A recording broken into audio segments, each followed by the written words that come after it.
कब्र में मोमिन और काफिर की हालत। हजरत अबू हुरैरा रदी अल्लाह ताला अन्हु से मरवी है कि सरकार दो आलम सल्लल्लाहु अलैहि वसल्लम ने इरशाद फरमाया, जब मुर्दे को कब्र में रख दिया जाता है तो उसके पास काली गहरी आंखों वाले दो फरिश्ते आते हैं, जिनमें से एक मुनकर और दूसरा नकीर है।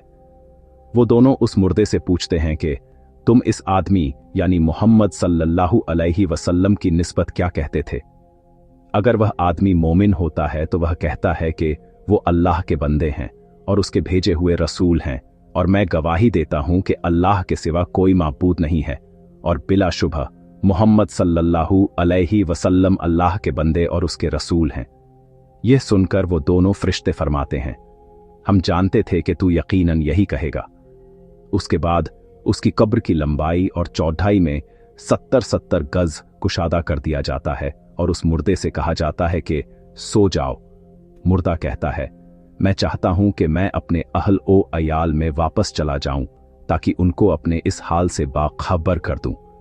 फरिश्ते उससे फरमाते हैं, तू इस दुल्हन की तरह सो जा जिसको सिर्फ वही आदमी जगा सकता है जो उसके नजदीक सबसे महबूब हो, यानी हर किसी का जगाना अच्छा नहीं लगता क्योंकि उससे वहशियत होती है। अलबत्ता जब महबूब जगाता है तो अच्छा लगता है, यहां तक कि अल्लाह ताला उसको इस जगह से उठाए। और अगर वह मुर्दा मुनाफिक होता है तो कहता है कि मैंने लोगों को जो कुछ कहते सुना था वही मैं कहता था, लेकिन मैं उसकी हकीकत को नहीं जानता। मुनाफिक का यह जवाब सुनकर फरिश्ते फरमाते हैं, हम जानते थे कि यकीनन तू यही कहेगा। उसके बाद जमीन को मिल जाने का हुक्म दिया जाता है।